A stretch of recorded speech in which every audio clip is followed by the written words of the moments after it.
简直太炸裂了！谁能够想到银行也有今天啊？ It's honestly shocking.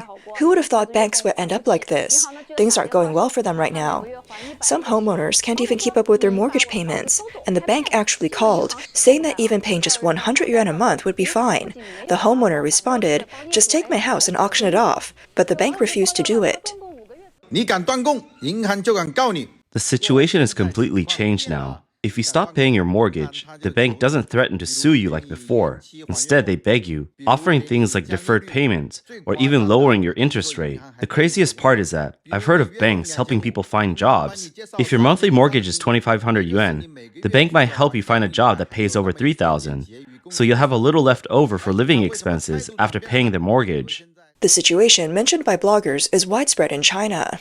One person shared that the bank arranged a security guard job at the bank for them, paying 4,800 yuan a month, with the mortgage automatically deducted from their salary. Another person said that after 5 months of missed payments, the bank found them a job as a hotel server, with a monthly salary of 3,600 yuan, while the mortgage payment was 2,100 yuan a month. In the past, people used to say that banks were like giving you an umbrella on a sunny day, taking it back on a rainy day, especially when it came to mortgages. If a homeowner couldn't pay it back, the bank would sue them and auction off the house. Back then, the housing market was booming, so a foreclosure meant the bank made money just by selling off the property. But now, not only have housing prices dropped, but houses just aren't selling anymore.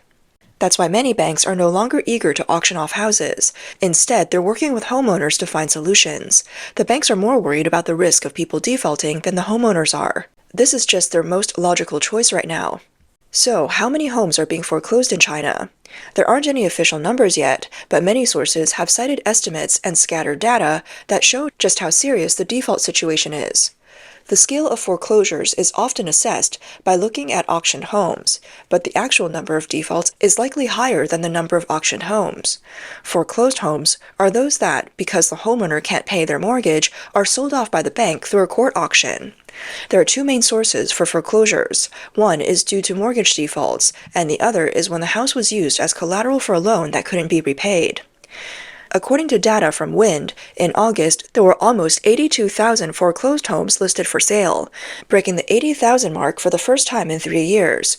However, the total transaction amount was only 19.9 billion yuan, with an average discount rate of 73%. As the transaction amount continues to decline, the discounts are getting bigger. According to the China Index Institute's foreclosure database, from January to February 2025, the total number of foreclosed homes nationwide was 172,000, a 4.5% increase from the same period in 2024. The auction success rate was just 13.7%, and the average discount rate was 75%. In 2024, the total number of foreclosed homes listed for auctions was 768,000, with 775,000 in 2023. An industry insider from Shuzhou stated that the number of foreclosed homes nationwide is nearing 1 million. Although the number of foreclosed homes has increased, the auction success rate is still below 20%. This means that out of 1 million foreclosed homes held by the banks, more than 800,000 won't sell and will end up being worthless concrete. Ms. Wang, who works in a financial department in Anhui, confirmed that it's very difficult to auction off foreclosed homes right now. Many people can't repay their loans because of unemployment or salary cuts, and even if a home is sold, there are still a lot of problems, like people having no place to live since they only own one home. It's tough to enforce these sales. At this rate, banks might not be able to recover all their loans, so to keep their operations going, they're adopting a softer approach. They're no longer using the same harsh tactics as before. After all, the clearance rate for residential foreclosures was 55.5%, which was a peak. By 2023, it had dropped to 29.4%, and now it's below 20%. This means that for every 10 foreclosed homes, not even 2 will sell. The fact that foreclosed homes aren't selling reflects a bigger problem with the real estate market in China. In September this year, China's Bureau of Statistics released the latest housing data for 70 large and medium-sized cities across the country. In August, the sales prices for newly built commercial residential properties in first-tier cities dropped by 0.1% month-on-month, with Beijing, Guangzhou, and Shenzhen decreasing by 0.4%, 0.2%, and 0.4% respectively. In the second-hand housing market, the prices in first-tier cities decreased by 1%, with Beijing, Guangzhou, and Shenzhen decreasing between 0.8% and 1.2%. Official data shows that Beijing has seen the largest drop in housing prices, both for new and second-hand homes. Financial blogger Tom's Financial Perspective pointed out that in August, housing prices in China's 4 major first-tier cities were falling at an accelerated rate, with Beijing leading the decline. This suggests that there's a widespread pessimism about the housing market. Even in cities like Beijing and Shanghai, if homeowners don't lower prices further from the minimum transaction prices, their properties are almost impossible to sell. The second-hand is seeing even more dramatic drops. On September 22nd, the financial account Go Longhui posted images and data on its Weibo account, stating that in August 2025, Beijing's second-hand housing price index was 293.4, returning to June 2016 levels. This represents a 32.9% drop from the peak of 437.4. Shanghai's second-hand housing price index was 255, returning to February 2016 levels. Guangzhou's second-hand housing market index was 328.2, returning to February 27 levels. Shenzhen's second-hand housing price was 337, returning to March 2016 levels. On September 1st, the China Index Institute released a report stating that in August, the second-hand housing prices in 100 cities dropped by 0.8% compared to July, marking the 40th consecutive month of decline, down 7.3% compared to the same period last year. The China Real Estate Index System 100 City Price Index monitors the price level changes of second-hand homes using a sample of 100 key cities. With housing prices spiraling out of control, more and more home buyers are unable or unwilling to continue paying their mortgages. This leaves banks holding real estate assets as collateral under enormous pressure. Firstly, the sharp drop in housing prices has eroded the value of real estate collateral, leading to significant losses for banks due to mortgage defaults and the large number of unfinished projects. Secondly, during the real estate boom, banks had relent the collateral assets. Now, in the midst of an economic downturn, banks are facing liquidity crisis. The only hope is for the central bank to print more money for rescue, but this will only push the situation further into deterioration. As a result, the real estate crisis is inevitably going to lead to a banking crisis. Professor Xie Tian from the University of South Carolina previously said that China's economic downturn might persist and a financial crisis could be on the horizon, leading to more bank failures in the future. Li Hengqing, an economist at the Center for Strategic and International Studies, stated that since houses aren't selling and funds are not flowing back into the system, banks are the next major industry likely to collapse. Among China's 6 major banks, all except the Agricultural Bank have seen a continuous shrinkage in the number of physical branches. Annual reports show that by the end of 2024, the number of branches in the Industrial and Commercial Bank of China, ICBC, has decreased for 3 consecutive years, with 130 fewer branches at the grassroots level compared to 2023. The number of branches of China Construction Bank decreased by 145 compared to the end of 2023. The number of domestic branches of Bank of China dropped by 20, with 21 fewer branches. Postal Savings Bank of China reduced 140 branches compared to the end of 2023. Bank of Communications reduced 16 branches compared to 2023. In terms of joint stock banks, the number of branches for China Merchants Bank, CITIC Bank, Industrial Bank, China Everbright Bank, and Zhejiang Commercial Bank increased slightly compared to 2023, while branches for Pudong Development Bank, Ping An Bank, and China Minsheng Bank decreased. Among these, Ping An Bank saw a sharp reduction of 52 branches last year.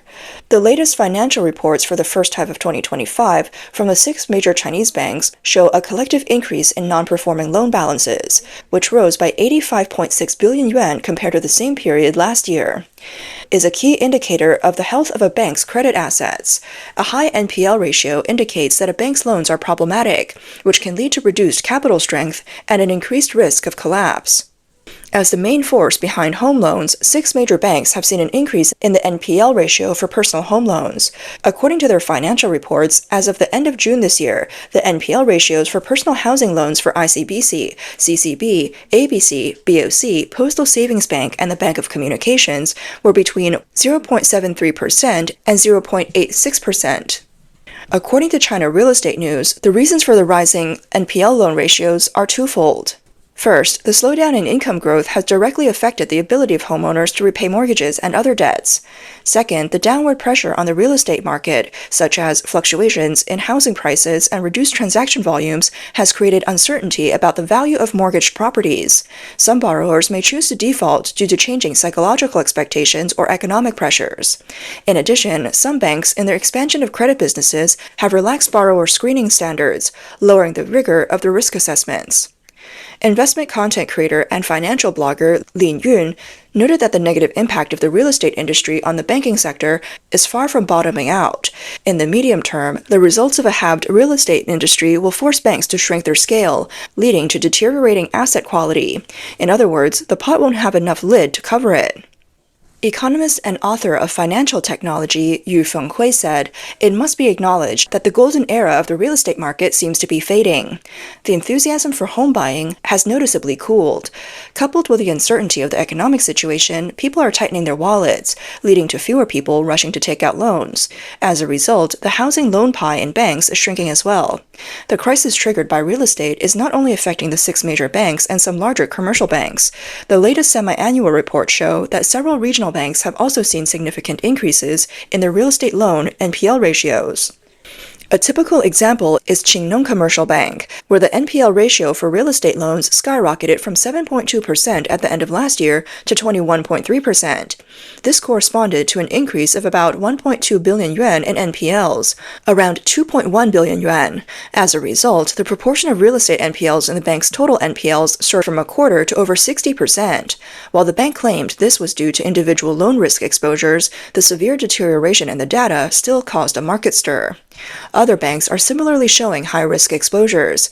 According to Wind data, as of the end of the first half of the year, Zhengzhou Bank's real estate NPL ratio was 9.8%, Chongqing Bank's was 7.2%, Hangzhou Bank's was 6.4%, and Jiangsu Bank's was 4%. In contrast, banks like Shanghai Rural Commercial Bank and Ningbo Bank still kept their NPL ratios below 1%, but the overall trend in the industry is clearly worsening. The personal loan sector is also under pressure. Guiyang Bank disclosed that its personal loan NPL ratio 2.9% to 3.2%. The bank's financial report showed that the rise in bad debts mainly came from risks related to real estate companies and the associated industry chain. These figures are in line with the ongoing downward trend in China's real estate market. The frequent defaults by property developers and the heavy local government debt have created significant asset quality pressure on smaller banks, far surpassing the challenges faced by state-owned banks. For the past 2 or 3 decades, China's real estate market has essentially been a cash cow for local governments, with land sales accounting for nearly half of local government revenue. Most smaller banks primarily serve local state-owned enterprises, local investment companies, and property developers involved in real estate projects in these areas. For example, in the case of Shanghai Rural Commercial Bank, the largest loan sector for corporate loans is real estate, which accounts for 26.6% of corporate loans. The second largest sector is leasing and business activities, mainly serving local investment companies, which accounts for 20.1%. With high non-performing loan rates, smaller banks have become the most unstable element within the banking system. According to several reports from mainland Chinese media, 210 small and medium-sized banks have been approved for closure or mergers in 2025, surpassing the total number of closures in 2024. These closures account for about 5% of all banks. Among the 210 closed banks, 62 were rural commercial banks, 88 were village banks, 55 were credit cooperatives, 2 were rural funding cooperatives, and 3 were rural cooperative banks. In other words, smaller banks are the hardest hit by the economic downturn. According to First Financial, data from Enterprise Warning Tool shows that in 2024, 199 small and medium-sized banks were dissolved, mainly rural institutions. This is significantly more than the total number of closures from 2021 to 2023. In mainland China, the shareholder structures of smaller banks are relatively complex, with many private enterprises and even individuals involved. Therefore, smaller banks cannot compete with state-owned banks in terms of ownership structure, financial scale, reputation, or competitiveness. State-owned banks are lifeblood of the Chinese Communist Party and are considered too big to fail.